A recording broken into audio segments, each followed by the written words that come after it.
Jonita, so beautiful to have you all the way from India. Yes, so excited to be connecting across the oceans through this beautiful online opportunity. I'm happy to be with you. Yeah, thank you. And I was looking over your website and just kind of getting in touch with your vibe and what you're all about, and so aligned with this new feminine consciousness that's coming forward where I don't think there's a place it hasn't reached yet. It's just one of the things I wanted to talk about today is what do we do with this? Some aspects of it are unfamiliar, the new feminine consciousness. I shouldn't say new. It's ancient, but it's just making a debut in ways that I guess unsettling for some and for others super exciting. And I think we flip back and forth not knowing what to do with this. So we're going to talk about that today. But give us a Right? little bit of your background in terms of how this found you, and because you started life in India and then you eventually settled in England. Yes. So you probably live in both worlds, I'm assuming, both Yes, cultures. yes. It's quite fascinating because when I was growing up in India, and I come from a very privileged family in India, so I can assume that. And so I had all the independence to explore my dreams and go for what I wanted. Even, but still, I knew and I was very much aware and felt it on a regular basis that the society, and I'm talking like 90s and 80s and 90s mostly, was very male dominated. And I would watch all these Hollywood movies and I would think about like, oh my God, the white women have so much freedom. They can wear whatever they want and they can walk in the streets and they can be feminine, but I can't do that in India. And even though I want to, I never felt safe. So my idea as a growing teenager was that I should go to the West, and it is then when I will find my independence, my freedom as a woman, and I'll be able to express myself more freely.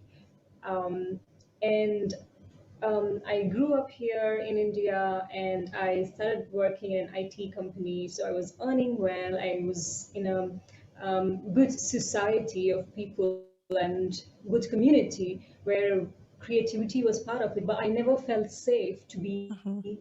just seen on streets. And Well, what do you mean matter. by that? Just walking down as an everyday female, you felt unsafe. Was that in Yes. India and in England, or is this just in prefaced in in India, England? and that was beginning to bother me. Daily grocery run, any little thing, there'll be plenty of eyes on you if you dress up, very well, and you try to adorn yourself. All eyes will be on you, and there was a lot of catcalling and all of that I've Hmm. experienced. So I decided to shut down my feminine and became very, like a tomboy kind of character to keep myself safe. Hmm. And I always dreamt of going to the West so that I can finally be feminine. And throughout my career in the IT industry, I got an opportunity then to go to London. And I went there and I was like, okay, I found my independence. Here I am. I'm free. I can walk freely. And soon I was caught up in the outward expression of, doing the sexy, Mhm. and I was beginning to feel like this is not what I really wanted. I'm tired of, always dressing up to be accepted in the society, to be taken seriously. So there was a big hole. I didn't want to come back to India. I didn't want to stay in London because I felt like I don't understand what a woman should be in order to just be herself. You know, Did you um, have any kind of religious upbringing that affected that as well? I grew up in a Christian family in India, So so I no, think you weren't in Hinduism or no. no, no. So it's very ironic that I had to leave the Indian tradition to go to London, and whatever I experienced that brought me back to my roots here and discovered the aspect of the feminine in a very different way, like never before. So when I was in London, I just misused my freedom. I think I overdid it. I just got my freedom, so I went into drugs, alcohol, just bad relationships, everything that I could do, as a crazy girl. and and soon I was back in the darkness of my life, where I realized that I don't understand what it means to be a woman. How am I supposed to be? Right. Uh, and all So of that did you have any role models? Like I know you said you would watch different Hollywood movies. Had you attached to anyone like on YouTube, like a teacher like Oprah or Brene Brown or somebody in your own culture that just inspired you? Did you have any role models?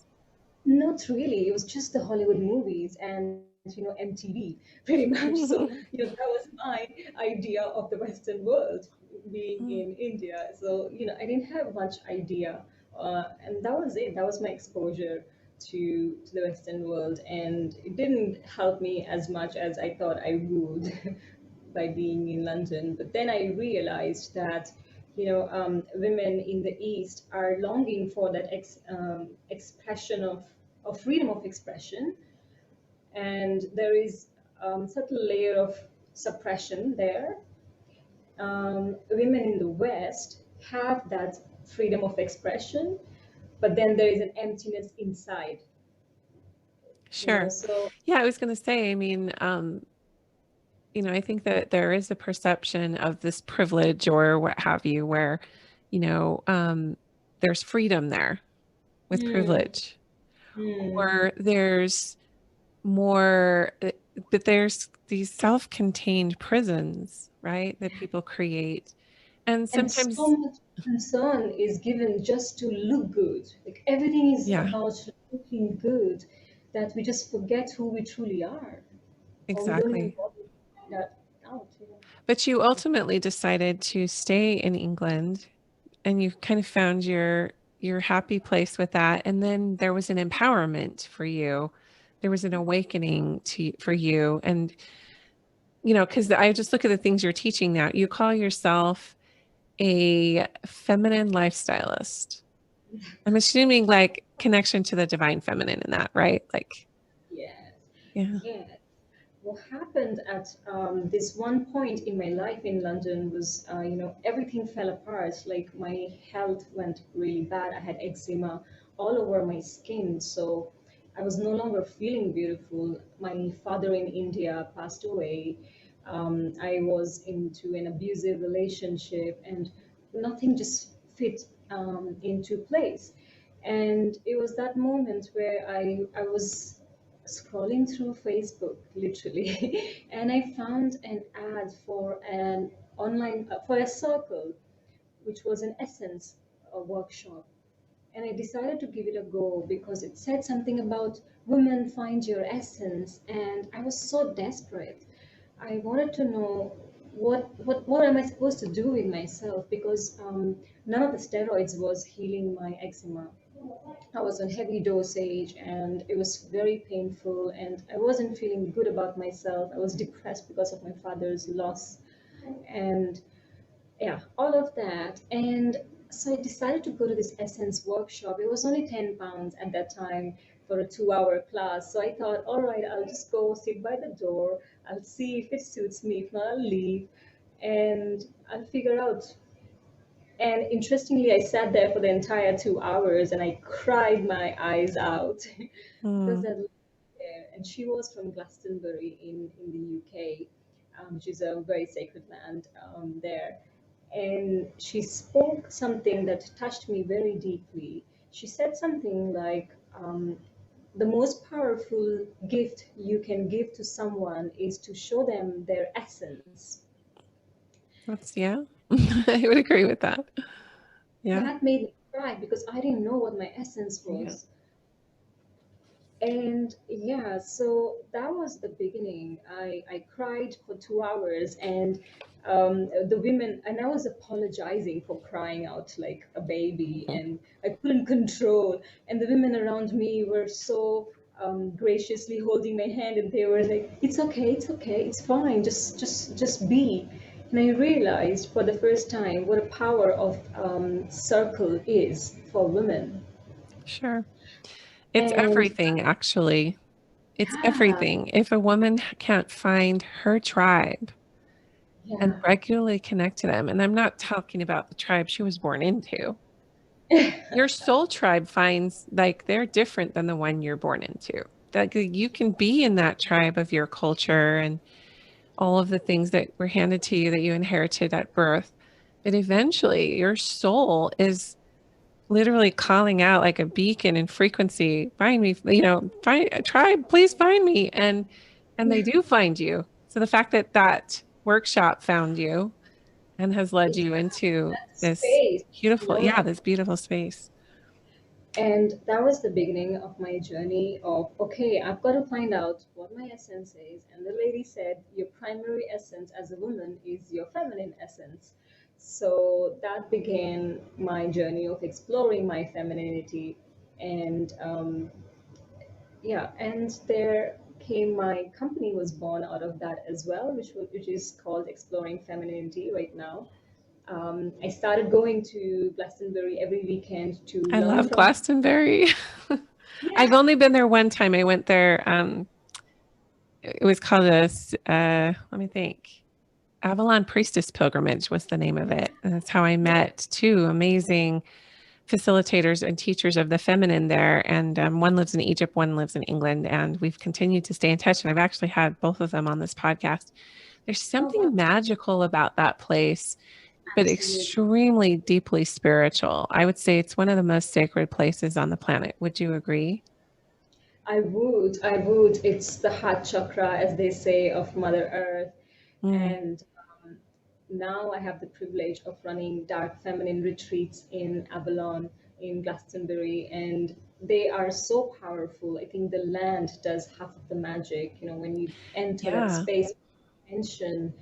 And that was the beginning of my goddess exploration as well, because if you see the town of Glastonbury, it's just magical goddess portal. Everything is so Yeah, I goddessy want around. to I want to come back to dark feminine because this gets has been brought up more and more when I talk to and interview different teachers. I've actually had my own exploration of what that is, and I kind of look at it more like shadow work and um, still point creation, the darkness. But some people could misconstrue it maybe with like an evil connotation. And so I just want to let's maybe define that for our listeners, just because when you say dark feminine, you think of like Maleficent in the Disney movies, or all of Ah, the Disney characters had this wicked yeah. female character that was destroying. So let's maybe just dive into what is the dark feminine for you? What and you say you do these retreats, right, for the dark feminine.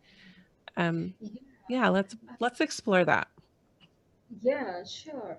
I want to acknowledge what you said here, that a lot of people think differently about the dark feminine, in the sense that there is a lot of resistance, or what I have experienced when I started working with, and when I put my work out, I've got huge amount of resistance, even from the spiritual community, because many people came up to me saying that we should be concentrating on the light consciousness, and we should be talking about the light, and but the darkness brought me to light, and I cannot as a woman ignore it. And I realized that the dark feminine part in every woman is just the unconscious part of the feminine wanting to become conscious. Mm, It's not about good or bad, it's just an unconscious part wanting to become conscious, because that's where the juice lies. That's where the mystery lies. The mystery is in the darkness, and that's where, from there,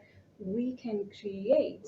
And when I started doing my research more about the darkness and the dark feminine energy, I was so amazed at many ancient traditions from around the globe, how this dark feminine aspect was revered. Many call them as the source of infinite possibilities and creation. yeah, Um, that different was traditions. you see these ancient relics of like the Black Madonna, the Dark Madonna, and Mm.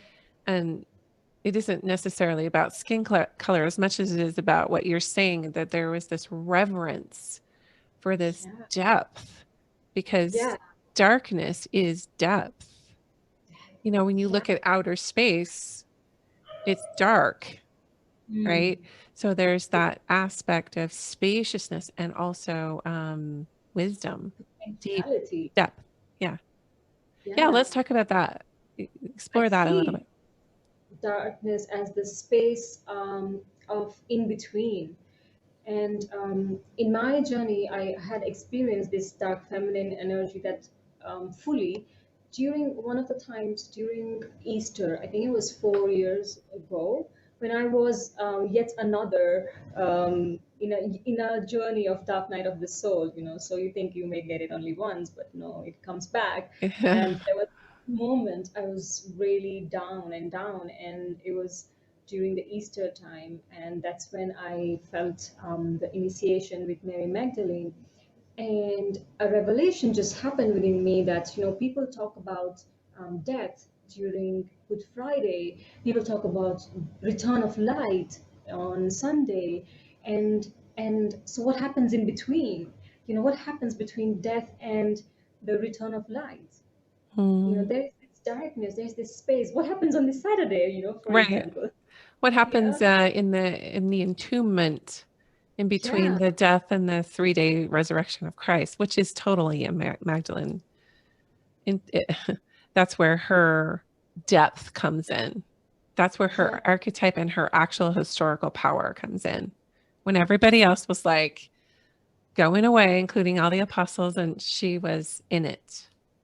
I love that Mm, you had an initiation with her because she's yeah, coming through to so many people. She yeah. is, Now is the time. yeah. So sorry, continue your story. That's it's really fascinating. So I just had to insert yeah, that.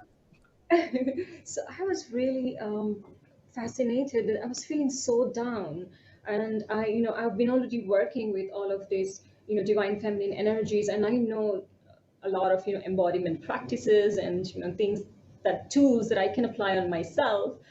And I was aware that I can pull myself back out of this dark night of the soul. But what happens in between? Should I hurry myself, or should I stay in and hang in for a while, and not become afraid of this moment? Allow this space in between and see. Because Mhm. from the bottom, you cannot go any more down. No. You cannot go further. Yeah. And I think so there's just a deep fear we have of this void. you're gonna get lost. Yeah, you're going to get lost. You're going to be alone, which is a huge psychic fear we have.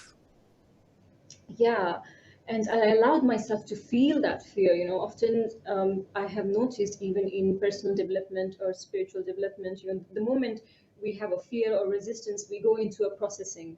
Like, okay, let's do this to get over this, and how about let's stay in there and see if we Mhm. can get comfortable with that. As women, we experience darkness every month through our cycle. This is an innate part of the yin inside of us. Every moon cycle, we go through a phase of darkness. Every menstruation cycle, we go through a phase of darkness. The earth goes through a phase of The darkness. moon, the moon, the dark goes dark. Yeah. And So, yeah, there's just that almost like a stopping point. hmm, So the stillness. yes, stillness. So when I think of the dark now, like, why are we afraid of the dark? Why did that Hmm, get programmed into us so young? yeah, Is because we have to stop. We have to, like you said, we have to be with it. We have to be in that stillness, which is still point creation, where everything started, where your exactly. actual conception started. Yeah, exactly. The womb, it's a dark place to be. We come from the womb. Mm. And what I then decided, and what I created then, is the dance with the dark feminine. I allowed myself to be in that space and move the emotions through my body, through embodiment practices, especially breath work, instead of putting my energy into running away from it or figuring it out. And and that was the sweet opening that the darkness then showed me. And I Was just it, realized, sorry, was it like one moment in time, or was it, can you trace it back to like one experience you had where you stopped running away or feeling chased by it and you just, can you literally like, yeah, it was exactly the experience of the initiation with Mary Magdalene. I think I was held in her space during this Easter time 4 years ago, as I mm, mentioned earlier, that through her wisdom, I think I was shown that I have to be in this space and it is safe. So, how can I use my femininity, my embodiment, my body to feel this and be okay, not fear this? Because this is mm-hmm, where my power lies. And it was scary because I was in the verge of, total breakdown. And I said, okay, I have nothing else to lose. I'll go for it. And I started moving my body, breath work, and started using my voice. And a lot came through. I realized that there is a power inside of me that I no longer have to be afraid of. I mm. can be powerful. That really And wanted to come through. It really wanted to express. Like you said, it was this, I love how you categorize the dark feminine as an unconscious part of ourselves or unconscious parts of ourselves that are literally dying to be conscious. They want to be noticed. They want to be seen. A huge mm, feminine need is for us to be seen and heard and validated. So if we yeah, have parts inside of us that we've been told are not safe to express or are going to hurt us or are going to lead us down the wrong path or whatever, if we don't find a way to access them and let them express. So you literally can trace it back to that moment in time where you felt like you were being held and supported mm, through Mary Magdalene to be able to let them come out. mm, So can you give us just I'm trying to take myself back to when I had a very, very similar experience. But it, mm, it came in layers later. Like I felt her, and then it was a series of experiences I had years later yeah, that I put it all together because it was like too much for me. Um, or she was just letting me know that I was being held and supported mm, by yeah. that beautiful, feminine, nourishing, life giving, sustaining support. Yeah, yeah, it's, from that moment on, it felt like a river opened, a river of everlasting love Mm, that opened. And I remember certain voices in my head which said, like, darkness is not a place of fear, but a place of complete unconditional acceptance of yourself, just mhm. like the loving darkness of your mother's womb. So from then on, every time I felt an emotion which was dense, I decided to stay with it. And I would start speaking to Mother Mary or Mary Magdalene and, like, please help me. What is going on? What am I supposed to do? I'm scared. And what am I supposed to do? And I would journal and I will move my body. And I think the movement of the body was the biggest opening into realizing that this was actually fueling my creativity. A Mm. year later, I was able to start facilitating week-long Reclaim Your Dark Feminine retreats. And I then realized, okay, so this was birthing through me the entire last year through my Mm. own visceral experience. And the women that came in from all around the continents were just a testimony that this I wasn't doing it for myself. She was taking me because I was supposed to just learn how to hold space for myself in this Mhm. darkness, so that these women here feel comfortable and don't think that they are some crazy witch, mad bitch. Yeah, yeah. Holding space for yourself is an art and it's a skill. And it Yes. takes, for me, it feels like a trust fall sometimes. I don't know if you're familiar, but a lot of people do these things in workshops when you're, where we were kids, even. I remember doing it in Girl Scouts, where you literally just have people behind you and you put your hand and you just fall back. Yeah. So, so it's like you're doing that sort of on this cosmic level, Mm. That's where you're like, okay, I don't see anything out here in terms of my external environment that truly can hold and contain, unless you're in a brilliant retreat setting like you're talking about. I hold retreats as well, and I know that they can be life changing because they do give you that containment and that yes. boundary safety that you need to allow things to come forward. But when you're learning this and you're journaling and you're not at a retreat and you're just in your own domain, and things are kind of chaotic around you, creating that, and this is happening planetary wide because of COVID. People have Yes. been forced underground, literally, to the dark. We could call it the dark Yeah. feminine, the dark masculine, where you're now confronted with your shadows, not only your Mm. own shadows, but the shadows on earth, in Yes. governments and systems and stuff. So, yeah, so creating and holding space. We say that a lot in spiritual vernacular and different teachers. But how if you were to break down like holding space for yourself, Mm. what does that look like? Mm. So for me, it takes me back to my womb. And this is the place I feel that we as women have this immense amount of power and which has been underutilized. It's like a S- portal. Yeah. It's like a portal. That's how I see the womb now. And I did not learn this until literally like 5 or 6 years ago. And I'm Mm. 52. And it's now being talked about everywhere. So yeah, I love that you're going there. Because the Yeah, womb is where we started our life in our exactly. mother's. Exactly. And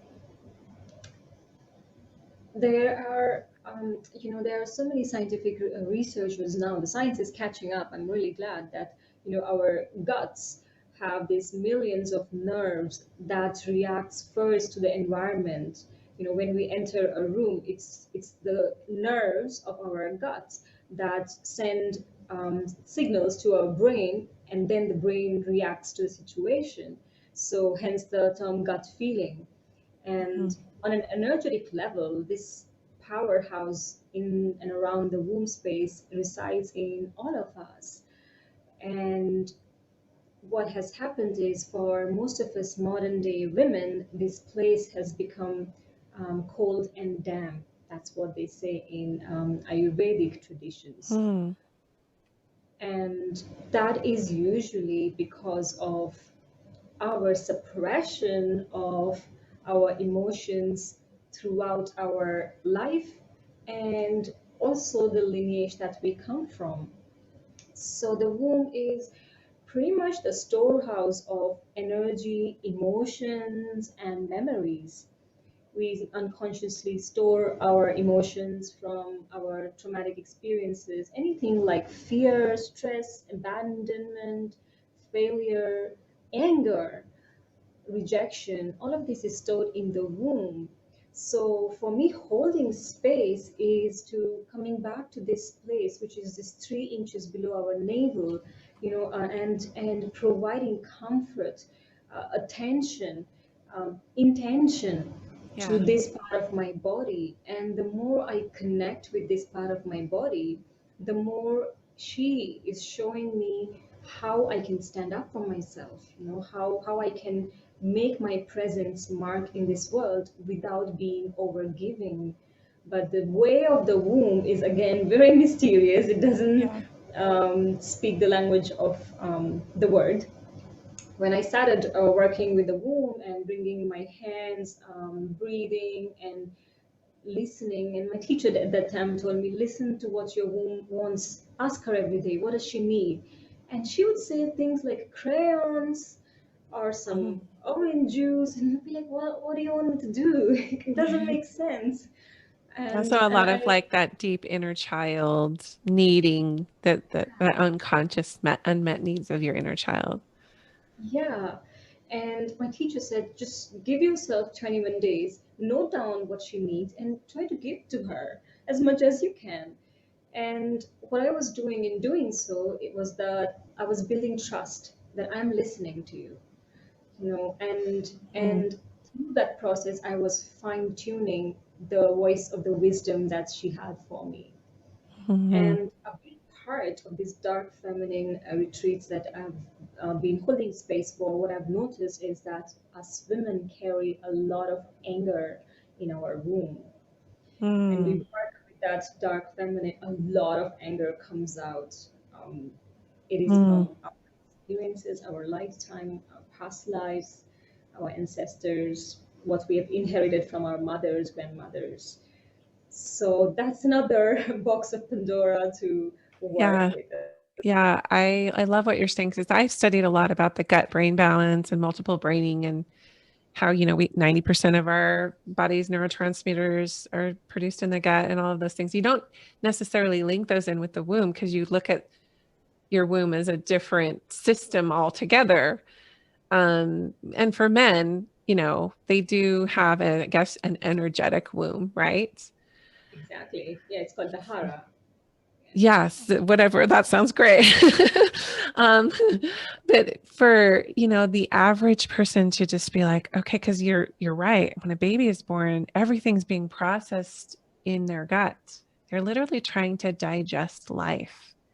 Mm, And that's where colic comes and everything. But sometimes we carry that forward. We carry that into our lives or just when things don't feel safe, when we feel misunderstood in those things. So it makes sense that that would be stored in the gut area because mm, we don't have the logical ability to analyze and process everything with our logic brain. So it gets literally swallowed down. And where does it get swallowed down? To that mm. region of the body, which is our center. It's our Yeah, literal center. yeah, yeah, literally. Yeah, and the source of our feminine wisdom.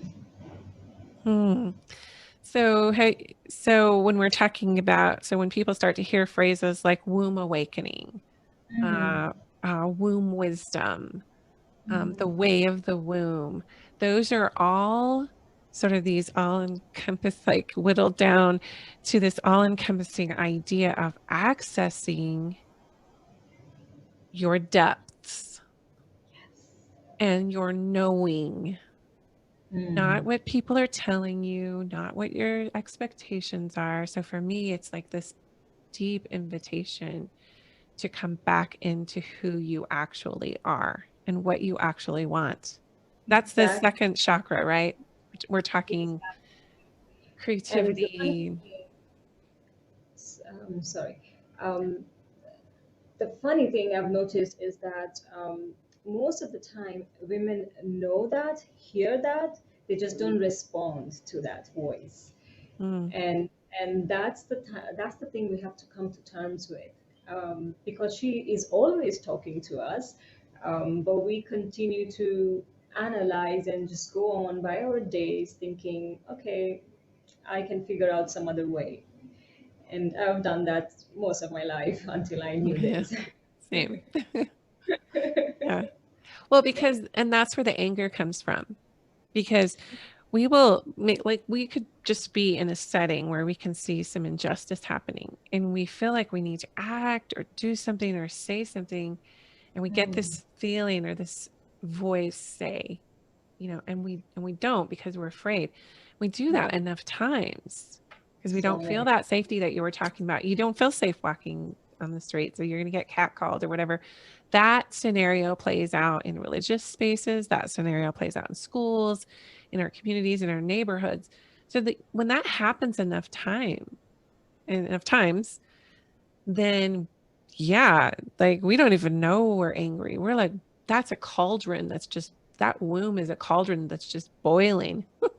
Exactly. Yeah. At some point, Mount St. Helens is going to erupt. Oh, It's, yeah. and we become ticking time bombs, and this is also the reason for a lot of menstrual pain for those women who are in the bleeding phases of their life. It Hmm. is one of the primary reasons for menstrual pain. And other womb-related physical illnesses and disease, I like to call rather than illnesses, like the fibroids and cysts, and we have all Like those issues. endometriosis. Yes, Yeah. apparently that's one of the biggest operation done on women, which on the womb, the endometriosis, or sorry, it's called the hysterectomy or the C-section. So we can really think and imagine the scale of womb trauma we as Yeah, women hold as a collective. sure. And I have had a C-section. My first birth was a C-section, the others were not. And I didn't realize how much I was holding in that space just to heal, you know. It's interesting to really climb into what are the beliefs, you know, Yeah. what would make that cauldron boil? What are, as women, what have we been believing Mm. that isn't true? And it's making us really mad. Yeah. Procrastination.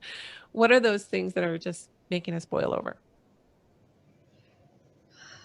So one of the things, so we do a session called the womb rage, and what I've noticed is one of the rage, the anger that women carry in their womb, it is a secondary emotion.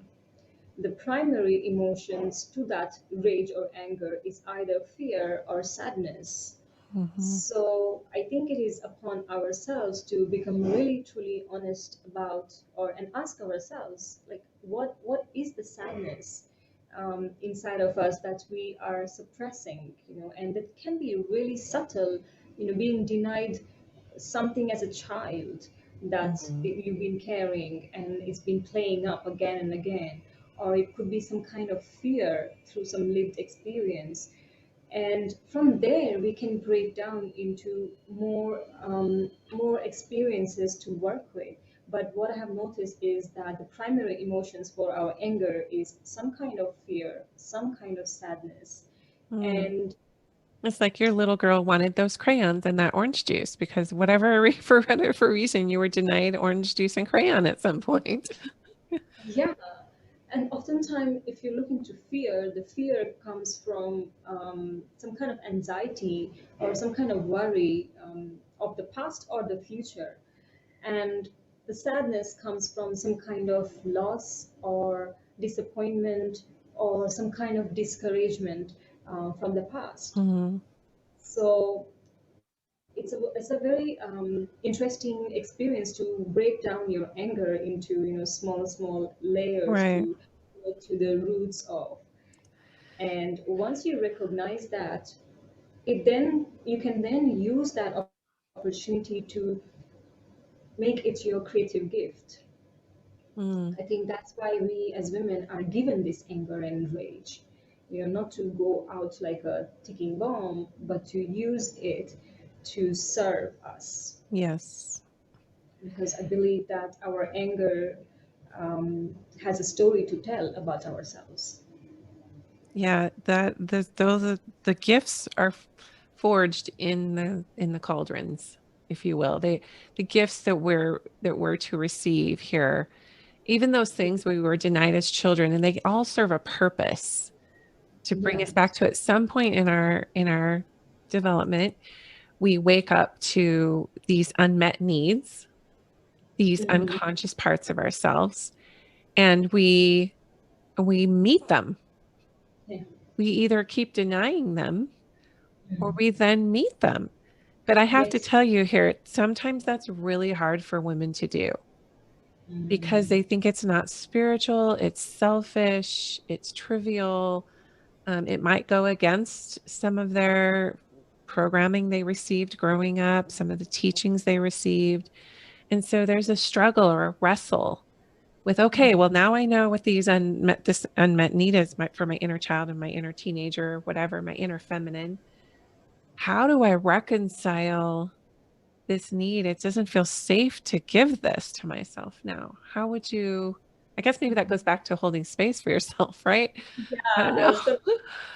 Yeah, but it's really good that you are making showing us the circle pretty much, because because I think this is a day-to-day thing to tackle for us women.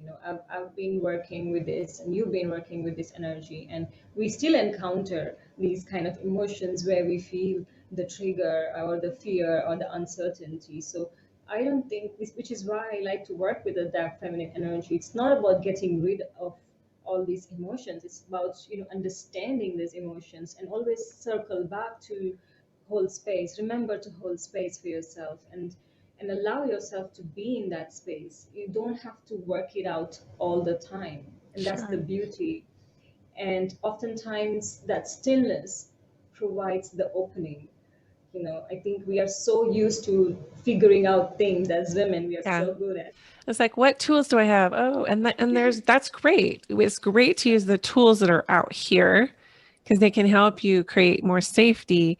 But the true, I guess, work, I don't even like that word, but the true invitation is to put everything outside of you in a healthy respect. People, tools, leaders, teachings, everything. And practices you've learned, all that. And then just to take the invitation to go within and really just I have a practice where I just envision like I becoming almost in this fetal position inside of myself.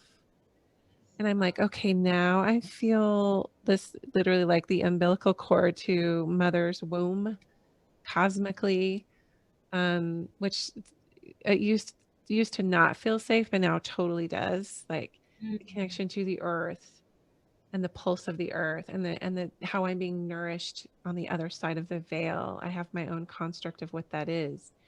But just going way down inside and just like nestling into that fetal cherie seems Mhm. to take me there. And then I will get a glimpse or a knowing, but I have to just take everything in the world and just put it away. Yeah. And many people, and for a long time, I was afraid to do that. Mm. It's like, well, I've learned so much. I've done so much. I've gathered so much, right? Yeah. Not so Everything much. I Yeah. gathered led me to this place of like being fetal Cherie again. Yeah. So I think that's the biggest gift, because that's what human being is all about. We are the being. So this the way you're describing your holding space is taking us into the state of being, isn't it? And yes, and taking and us not into, like baby Cherie knew nothing. She was just love, yeah, and she would just show me and feed me and nourish yeah. me. And sometimes non-action is the biggest action you can take in that moment, and which we are not comfortable with, No, and it comes through practice only. but I love what everything that you're saying and meeting meeting your dark feminine. It's not scary. There may be some things that arise that have some emotion, like you say, sadness or fear. Those are usually the primary emotions that we felt as children, that we feel even coming to earth, and that trauma of coming here as a soul to earth. It's like, what did I get myself into? But but meeting your dark feminine is like coming back home. Mm, absolutely. So, as we kind of wrap this discussion up, is there anything that you would add? I mean, because I know you specialize in helping people with burnout and exhaustion, and so how does the meeting of the dark feminine? What have you seen? You mentioned movement and you mentioned journaling, which are huge to access this feminine inside of us. What else? What else would you add to our as we kind of close out our discussion on this dark feminine? Yeah, so in the Taoist tantric feminine arts, they talk about the three golden elixirs, which is the Mm. sound, breath, and the movement. Sound, And breath, and movement. yes, Golden yes, elixirs. Wow. And that's the Taoist tradition? yes. So if you see a lot of Taoist embodiment practices includes making some kind of sound through some kind of hand movements, and it involves some kind of breath work, an idea of in and out. So I think when we learn how our body wants to I think it's good to know a lot of different practices, but then it's also important to allow yourself to be led. So when next Mhm. time you are angry or disappointed and you feel the dense emotion, put on this music and um, try to notice how you're breathing, how you want to breathe. Maybe you want to breathe heavily. Maybe you can slow down and see how your hands want to move. See how your head wants to. Maybe you want to bang your head, not against the Yeah, wall, but do we have so much stiffness and tension because we're just trying to yeah, conform. We're just trying to like fit in. yeah. Maybe you want Yeah, to push some invisible walls. Like, so I think these kind of flow really helps us to come back to our essence. And I always invite women to explore it for themselves. beautiful. And so people can find your Facebook group. It's want to explain where they can find you on Facebook, and I'm assuming asked to join your group. Yeah, that would be great. Exploring Femininity Sisterhood group is my group on Facebook. They can find my page is also called Exploring Femininity, so they can find me there and join the group from there. I'll love to interact and answer any further questions on these topics. Perfect. Well, it's been really enlightening talking to you, and it's very affirming to me personally to and inspiring to see another woman who's just in it and leading people to that because it's not easy work. It's brave work to explore the unconscious parts and hold space for people to do that and then to just make it your thing is really inspiring. So thank you. Thank you, Sherry. I love how you are holding space and how you're holding the container for this conversation to unfold. We touched into some really deep topics, Yeah, and I think you played a very equal role in that. Thank you so much. thank you.